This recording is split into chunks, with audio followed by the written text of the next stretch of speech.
அனைவருக்கும் வணக்கம். நம்ம யூடியூப் சேனலை தொடர்ந்து ஆதரவு கொடுத்தவர் அனைவருக்கும் எனது மனமார்ந்த நன்றி. ஓகே, இன்றைக்கி நம்ம என்ன டாபிக் பற்றி பார்க்க போகிறோம் அப்படின்னு பார்த்தீங்கன்னா, இந்த சிஎன்சி விஎம்சி ஆப்ரேட்டர்ஸ். ஓகே, நம்ம இதை பார்த்திங்க அப்படின்னா நிறைய பேர் வந்து பார்த்திங்க அப்படின்னா இண்டஸ்ட்ரீஸில் சிஎன்சி விஎம்சி ஆப்ரேட்டராக இருக்காங்க. ஆப்ரேட்டர் ஜாபும் ஈஸியாக கிடைக்கிது, ஆப்ரேட்டராகவும் இருக்காங்க. ஆனால் அவங்க வந்து பார்த்திங்கன்னா ஒரு 3 to 4 years வந்து பார்த்திங்கன்னா அதே ஃபீல்டில் இருக்காங்க. பட் அதுக்கப்புறம் அவங்க எந்த ஃபீல்டுக்கு போகிறது, அந்த அதே ஃபீல்டில் எப்படி இம்ப்ரூவ் ஆகிறது, அதை பற்றி அவங்களுக்கு தெரியல. இப்போ ஒரு சில கம்பெனிஸ்லாம் பார்த்திங்கன்னா, இப்போ சமீபத்தில் பார்த்திங்க அப்படின்னா உதாரணத்துக்கு ஒரு பெரிய கம்பெனி வந்து க்ளோஸ் பண்ணிட்டாங்க. அந்த கம்பெனியில் பார்த்திங்கன்னா கிட்டத்தட்ட 12 வருஷமாக சிஎன்சி மிஷின் ஆப்ரேட்டராகவே இருக்காங்க. ஆனால் அவங்க வெளியில் வராங்க. வெளியில் வந்ததுக்கப்புறம் அவங்களுக்கு என்ன பண்ணுன்றது தெரியல.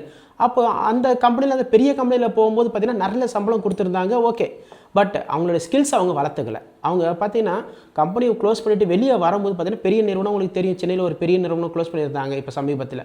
அந்த நிறுவனத்துலேருந்து வெளியே வராங்க. வெளியில் வந்து இவருக்கு சின்ன நார்மலாக ஒரு கம்பெனிக்கு போகும்போது என்ன வேலை தெரியும்னா, எனக்கு மிஷின் ஆப்ரேட்டிங் தான் தெரியும் அப்படின்றாங்க. அப்போது இன்றைக்கி வந்து பார்த்திங்க அப்படின்னா மிஷின் ஆப்ரேட்டிங் பார்த்திங்கன்னா ரொம்ப கம்மியான சம்பளம். ஆனால் அவங்க வாங்கியிருந்த சம்பளம் அதிகமான சம்பளம் வாங்கியிருந்தாங்க. இப்போ அந்த நிறுவனத்துலேருந்து வெளியே வந்ததுக்கப்புறம் வேலை தேடும்போது பார்த்திங்கன்னா ரொம்ப கம்மியான சம்பளம் தான் கொடுக்குறாங்க. காரணம் என்னன்னு பார்த்தீங்கன்னா, அவங்க டிப்ளமோ படிச்சிருக்காங்க, பட் என்னென்னா அவங்க ஸ்கில்ஸை மேற்கொண்டு வளர்த்துக்கல. அதே கம்பெனியில் நல்ல சம்பளம் கிடச்சிருச்சு அப்படின்னு சொல்லிட்டு அதிலே ஓட்டிட்டாங்க.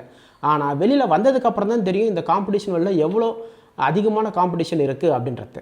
ஸோ தட் நீங்கள் உங்களுக்கு இந்த மாதிரி வந்து பார்த்தீங்கன்னா இப்போ சிஎன்சி விஎம்சி ஆப்ரேட்டராக இருக்கீங்க, அதுக்கு அடுத்த லெவல் போகணும். நீங்கள் வந்து பார்த்தீங்கன்னா இப்போ செட்டராகவோ ப்ரோக்ராமராகவோ இல்லை வந்து ஒரு கேம் டிசைனராகவோ போகணும் அப்படின்னா அதுக்கான வந்து பார்த்திங்கன்னா நாங்கள் வந்து பார்த்திங்கன்னா கவுன்சிலிங் கொடுக்குறோம்.